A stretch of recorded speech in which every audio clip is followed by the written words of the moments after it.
Japón entre la espada y la pared. El yen no deja de depreciarse y los tipos de interés de la enorme deuda pública del gobierno no dejan de subir. Veámoslo. La situación financiera de Japón sigue complicándose y si no, atención al siguiente gráfico. En él podemos observar la evolución del tipo de interés de la deuda pública a 30 años de este país a lo largo de toda la serie histórica.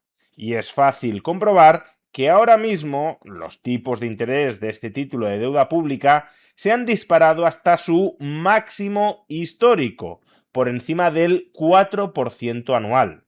Y si tomamos también en consideración el tipo de interés de la deuda pública a 10 años, veremos que se halla en su nivel más elevado desde 1996, es decir, desde hace 30 años. En ambos casos llama la atención la rapidez con la que están subiendo los tipos de interés en Japón. A finales de la década pasada, estos títulos de deuda estaban cotizando a tipos de interés negativos, es decir, el Estado japonés cobraba por pedir prestado dinero y ahora en cambio está pagando uno de los tipos de interés más altos de las últimas 3 décadas.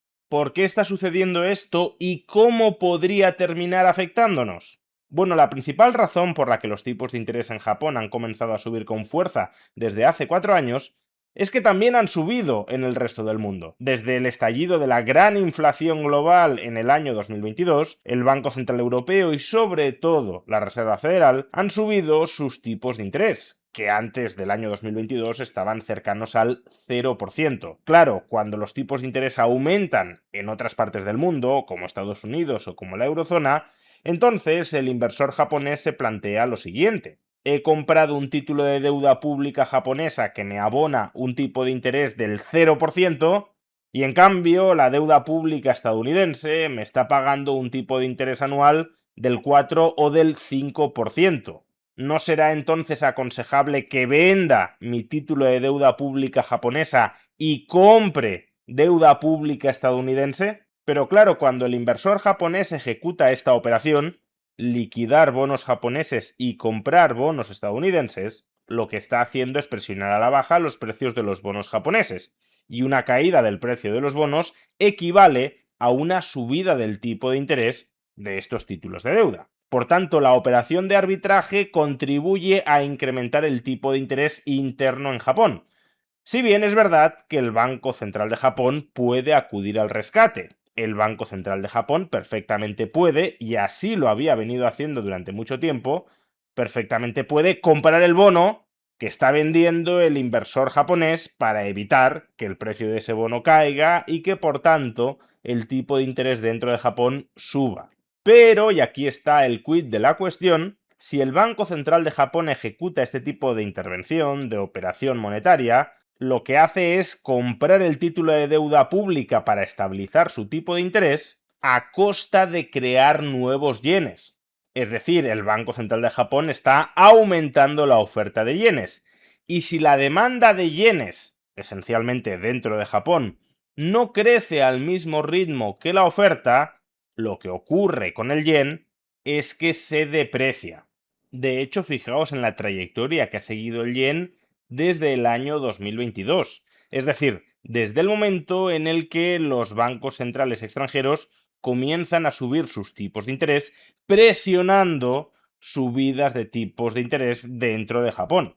Antes de 2022, un dólar cotizaba a aproximadamente 100 yenes y ahora mismo lo que tenemos es que un dólar es capaz de comprar 161 yenes. Esto no solo supone su nivel más bajo en casi 40 años, sino que además implica una depreciación frente al dólar de casi el 40% desde 2022. Esa depreciación del yen, como digo, es el síntoma de que durante los últimos años el Banco Central de Japón ha tratado de contener el ritmo al que subían los tipos de interés dentro de Japón. Lo intentaba contener con intervenciones en el mercado, pero el coste, el peaje de esas intervenciones era la depreciación del yen externamente y la inflación internamente. O expresado de otra manera, Si el Banco Central de Japón no hubiese intervenido durante los últimos años para contener la subida de los tipos de interés, las gráficas que hemos visto antes todavía habrían tenido una mayor pendiente al alza. Los tipos de interés en Japón aún habrían subido más de lo que ya han subido. Y claro, lo que esto significa es que al Banco Central de Japón se le está acabando la pólvora para evitar subidas de tipos de interés internas. Porque si contiene las subidas de tipos de interés, el yen se depreciará todavía más. Pero claro, si los tipos de interés dentro de Japón siguen subiendo, entonces parte del ahorro japonés, que se había invertido en Estados Unidos o en Europa, ahuyentado por los bajos tipos de interés dentro de Japón, entonces tal vez ese ahorro japonés se replantee regresar a su país. Y eso supondrá, como ya ha venido suponiendo en parte durante los últimos años, una mayor presión sobre nuestros tipos de interés. Por ejemplo, Goldman Sachs estima que por cada punto porcentual que suben los tipos de interés dentro de Japón, se incrementan entre 2 y 3 décimas en Estados Unidos y en la eurozona. Y de hecho, desde el nuevo gobierno japonés, parece que le están echando más leña al fuego para exacerbar la subida interna de los tipos de interés en Japón. Pero antes de explicar por qué el gobierno japonés le está echando más leña al fuego, dejadme que os recuerde que si en este contexto de altos tipos de interés queréis invertir no ya en deuda pública, sino en deuda privada para aprovecharos de esos altos tipos de interés, eso es algo que podéis hacer a través de la plataforma que apadrina este vídeo, Mintos. Mintos es una plataforma europea de inversión regulada bajo el marco MiFID que habilita a los pequeños ahorradores a invertir en bonos corporativos de alto rendimiento. Esta categoría de bonos tradicionalmente estaba reservada a inversores institucionales o a grandes patrimonios porque se requerían inversiones mínimas superiores a 10.000 euros por bono. Mintos, sin embargo, permite que los ahorradores inviertan en esta categoría de inversión desde solo 50 euros a través de su instrumento de bonos fraccionados. El inversor puede escoger manualmente en qué bono concreto, de qué sector, de qué emisor y a qué plazo invierte sus ahorros, o puede alternativamente invertir en una cartera automatizada y diversificada de estos bonos corporativos de alto rendimiento. Cuando hablamos de bonos corporativos de alto rendimiento, estamos hablando de rentabilidades anuales que oscilan entre el 8 y el 12%, por tanto claramente superiores a la inflación o a los tipos de interés que actualmente está abonando la deuda pública, aunque, claro está, esa mayor rentabilidad de los bonos corporativos de alto rendimiento también conlleva un mayor riesgo que el de la deuda del gobierno de los Estados Unidos. Si queréis obtener más información sobre este tipo de inversión, que puede proporcionaros ingresos fijos, periódicos y previsibles por encima de la inflación, podréis registraros en Mintos y obtener esa información pinchando en el enlace que aparece en la caja de descripción de este vídeo o en el comentario destacado. Bien, entonces, ¿por qué decía que el nuevo gobierno de Japón, el gobierno de Sanae Takaichi, está echando más leña al fuego? Pues porque está apostando por una política fiscal muy expansiva, es decir, por emitir mucha más deuda pública de la que ya existe en circulación. Takaichi quiere impulsar el crecimiento económico de Japón con las recetas que han fallado durante las últimas décadas, es decir, fuertes déficits públicos, y eso lo que hace es tensionar más los tipos de interés. Porque si tú quieres colocar más emisiones de deuda pública entre los ahorradores japoneses, les tendrás que pagar un mayor tipo de interés. O si lo que pretendes es que el Banco Central te vuelva a comprar esas emisiones de deuda, pues entonces, al colocar mayor cantidad de yenes en manos del público, terminarás provocando una depreciación mayor de ese yen. Que oye, a corto plazo probablemente el Banco Central de Japón termine cediendo, porque esto es una especie de juego del gallina. El gobierno de Japón emite mucha deuda pública y le dice al Banco Central de Japón: atrévete a seguir subiendo los tipos de interés, atrévete a hacer quebrar el tesoro japonés. Yo voy a seguir emitiendo deuda pública, más te vale a ti contener la subida de tipos de interés. Y precisamente por eso las posiciones cortas en yenes se hallan prácticamente en máximos históricos, porque la mayoría de especuladores está anticipando que el Banco Central de Japón facilitará durante un tiempo la financiación del tesoro a costa de seguir dejando que el yen se deprecie. De hecho, es que en realidad y a los actuales niveles de deuda pública del país, alrededor del 250% del PIB, el Banco Central de Japón se halla entre la espada y la pared, porque si ve que el yen se deprecia, la política razonable sería subir los tipos de interés para de esa manera dejar de aumentar la oferta de yenes e incluso estimular la demanda de los mismos.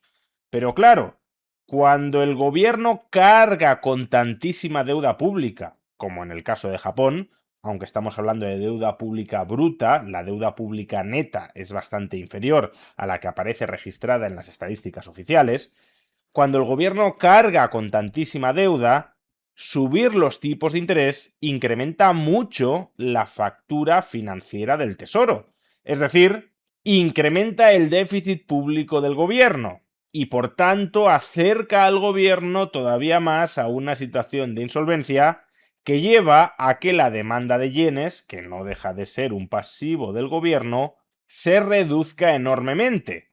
Por tanto, la política de subida de tipos de interés para frenar la depreciación del yen y la inflación, en un contexto de muy alta deuda pública, puede incluso conducir a acelerar esa depreciación del yen y esa inflación. No solo eso, la represión financiera impulsada por el Banco Central para financiar al Tesoro, es decir, contener la subida de tipos de interés a costa de depreciar el yen y de alimentar la inflación interna, esa represión financiera que se traduce en señoreaje del gobierno puede ser bastante sostenible mientras la sociedad aguante, porque al final esa represión financiera no deja de ser un impuesto que se establece sobre la población para que el gobierno cuadre sus cuentas. Es un impuesto, esa depreciación de la moneda y esa inflación interna, que paga el ahorrador interno y del que se beneficia el principal deudor interno de Japón, que es el gobierno. Para que nos hagamos una idea, antes he dicho que durante los últimos 4 años el yen se ha depreciado alrededor de un 40% frente al dólar.